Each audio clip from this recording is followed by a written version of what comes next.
Je suis content de vous retrouver. Aujourd'hui, on parle de la marche, un de mes sujets de prédilection.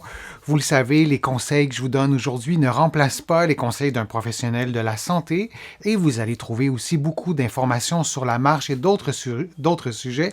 Oui, dans mes livres, Plus jamais malade, mon approche globale pour un corps en santé et Lève-toi et marche, le remède miracle existe et il est gratuit.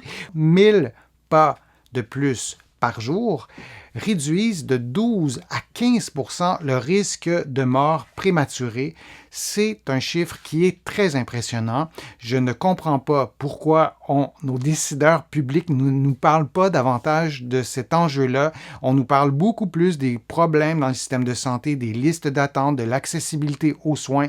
À raison, mais peut-on prendre un peu d'espace, notamment d'espace médiatique, pour donner des conseils précis, pas seulement dire aux gens marcher plus, mais de les aider, de les motiver et de répéter des bonnes nouvelles comme celle-là. Ce sont des études récentes.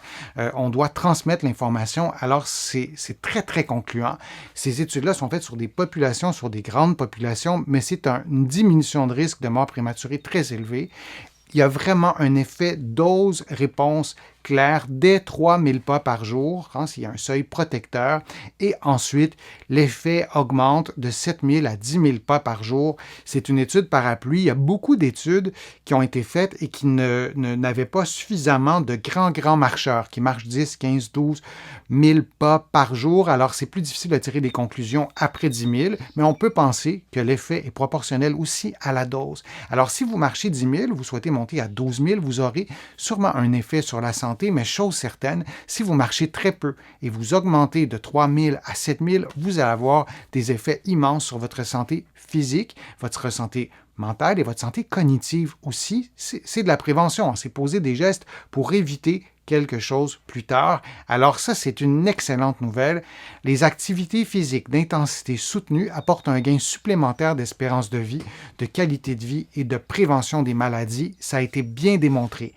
Alors, si on n'en fait pas des activités d'intensité soutenue, mais on marche 7 à 10 000 pas par jour, on a des bienfaits sur la santé à l'échelle populationnelle. Ce qu'on sait, c'est que la préservation de nos capacités cardio-respiratoires est vraiment un signe, pas une garantie évidemment, mais c'est vraiment un signe important sur des populations pour prédire qu'elles seront en meilleure santé. Quelles sont les raisons pour lesquelles le fait de marcher 7 à 10 000 pas par jour a des bienfaits si grands sur la santé? Bien, notamment, c'est parce que ça réduit le temps pendant lequel vous êtes immobile. On parle de sédentarité. Lorsque vous êtes en position assise, probablement c'est le cas en ce moment, je pourrais même vous inviter à vous lever pour être au moins debout ou marcher sur place pendant que vous m'écoutez, mais sinon vous êtes immobile, comme moi je suis immobile en ce moment. Le corps n'est pas fait pour être immobile. On a plein de réactions biochimiques dans notre corps.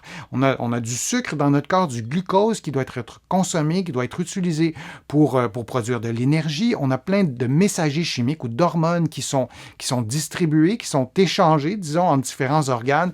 Et la sédentarité ou l'immobilité ralentit un peu tout ça, freine un peu tout ça, et lorsqu'on marche, même sans avoir chaud, on active notre métabolisme, on va respirer plus, on est mieux oxygéné, et il y a beaucoup d'autres effets. Il y a des bienfaits aussi, notamment sur la tension artérielle.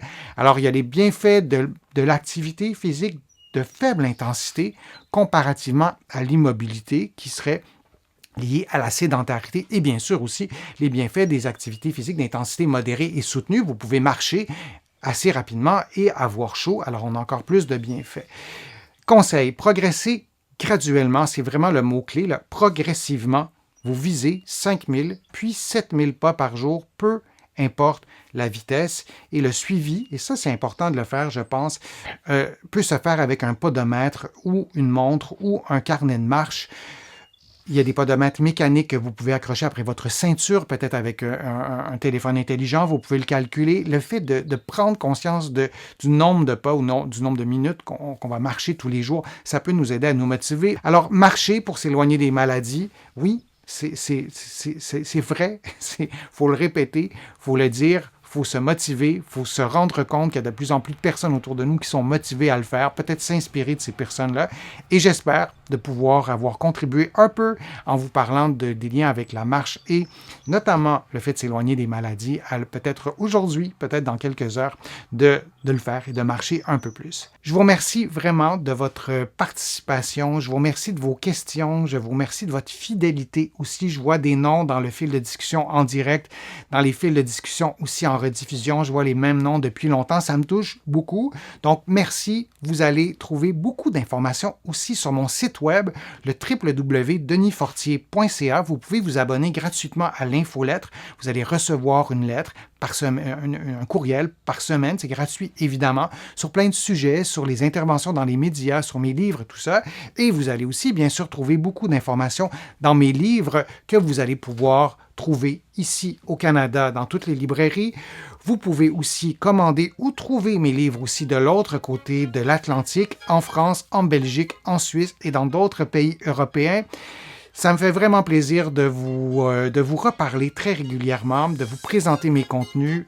Écrivez-moi des suggestions aussi pour de prochaines vidéos. Je vous dis à une prochaine fois, à une prochaine vidéo. À très bientôt.